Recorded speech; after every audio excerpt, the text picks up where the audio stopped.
കാരണം സ്കൂളുകളുടെയൊക്കെ അവസ്ഥ വളരെ ദയനീയമാണ്, വളരെ സങ്കടകരമാണ്. ഒരു കുട്ടി നല്ല നിലക്ക് നടക്കണമെന്ന് വിചാരിച്ചാൽ സമ്മതിക്കാത്ത രൂപത്തിലുള്ള കോച്ചിങ്ങും ടീച്ചിങ്ങും ഒക്കെയാണ്. തല മറക്കാൻ പറഞ്ഞാൽ സമ്മതിക്കൂല, മുഖം മറക്കണം എന്ന് പറഞ്ഞാൽ സമ്മതിക്കൂല. മുഖം മറക്കണം എന്ന് പറഞ്ഞാൽ പോലും അത് ചോദിക്കുകയാണ്.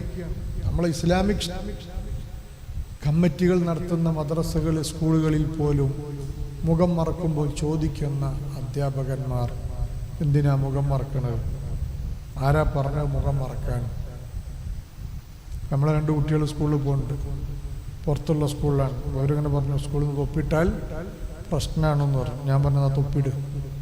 നിങ്ങൾക്ക് ധൈര്യവും നിർബന്ധമുണ്ട് തൊപ്പിട്ടിട്ട് അവിടെ എന്തെങ്കിലും ഒരു പ്രശ്നം ഉണ്ടെങ്കിൽ ഇൻഷാ അല്ലാഹ് ഞാൻ അതിൻ്റെ പിന്നിലുണ്ടാവും. തൊപ്പിയിടരുത് എന്ന് ഏതെങ്കിലും അധ്യാപകൻ പറയുകയാണെങ്കിൽ അയാളുടെ പേരിൽ എന്തുകൊണ്ട് തൊപ്പിയിടാൻ പാടില്ല ലക്ഷ്യം എഴുതി തരാൻ പറഞ്ഞു. അപ്പം അങ്ങനെ പറഞ്ഞപ്പോൾ ബൽക്ക് ധൈര്യം, എന്നാ പിന്നെ അങ്ങനെയാണ്. എന്ത് നിലക്കുള്ള ധൈര്യമാണെന്ന് അറിയില്ല, അന്നൊരു പടം ഉണ്ടാക്കാന്നുള്ള നിലക്ക് ധൈര്യം വന്നാണോന്ന് അറിയില്ല, ഞാനത് ഉദ്ദേശിച്ചിട്ടല്ല. ഇപ്പം അവർ സ്കൂളിൽ +2 സയൻസിന് പഠിക്കുന്ന 2 കുട്ടികൾ തൊപ്പിയിട്ട് പോവുകയാണ്. ഇപ്പം അവർ പറഞ്ഞു, ഞങ്ങൾക്ക് സ്കൂളിലൊരു ടൈറ്റിൽ പേര് കിട്ടി, 2 തൊപ്പിക്കാർ. ആരാത് വിളിക്കുന്നത്? കുട്ടികളല്ല, നല്ലൊരു സംസ്കാരം പകർന്നു കൊടുക്കേണ്ട ടീച്ചർമാർ.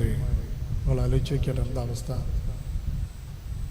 മതേതര രാജ്യത്ത് മതേതര ഗവൺമെന്റ് നടത്തുന്ന സ്കൂളുകളിൽ അധ്യാപകന്മാർ ഒരു നല്ല സംസ്കാരം, തൊപ്പി എന്ന് പറഞ്ഞ ഒരു ഭീകരതയുടെ സ്വഭാവമാണ്.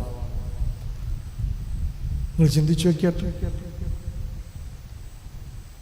ഒരു മുസ്ലിമിന്റെ അടയാളം എന്നുള്ള നിലക്കാണ് ഇവിടെ പ്രശ്നം.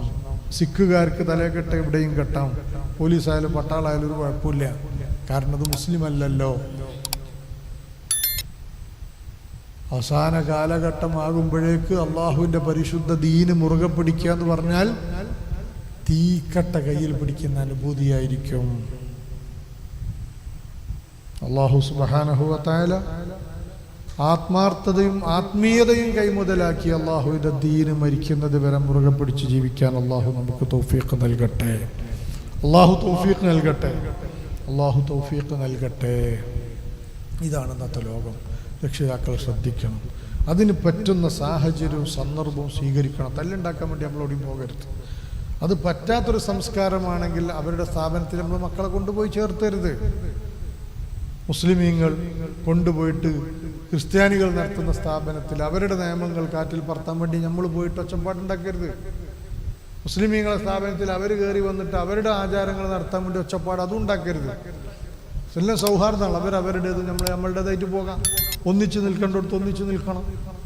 എവിടെയും പ്രശ്നങ്ങളോ പ്രയാസങ്ങളോ സൃഷ്ടിക്കുക അത് മനുഷ്യത്വത്തിന് യോജിച്ചതല്ല. ചില ആൾക്കാരുണ്ട്, നമ്മളൗത്ത് കയറി വന്നിട്ട് അവർ നടപ്പിലാക്കാന്നാണ്. അത് ശരിയുള്ള കേസല്ല. നമ്മളടുത്ത് നമ്മളിത് അവരുടെ അവത്ത് ആവരുത്.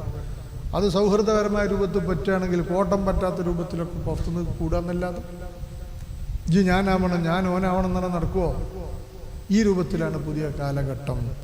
പ്രിയപ്പെട്ട മുഅ്മിനീങ്ങളെ, ചെറുപ്പം മുതൽ വീട്ടിൽ നിന്ന് തന്നെ മക്കളെ ചിട്ടപ്പെടുത്തി കൊണ്ടുപോകണം. അള്ളാഹു അതിന് നമുക്ക് ഈ ആത്മാർത്ഥമായ ആത്മീയമായ മഹത്തുക്കളോടുള്ള ആദരവ് നമുക്ക് വലിയ വിജയത്തിന് അള്ളാഹു കാരണമാക്കി തരുമാറാവട്ടെ.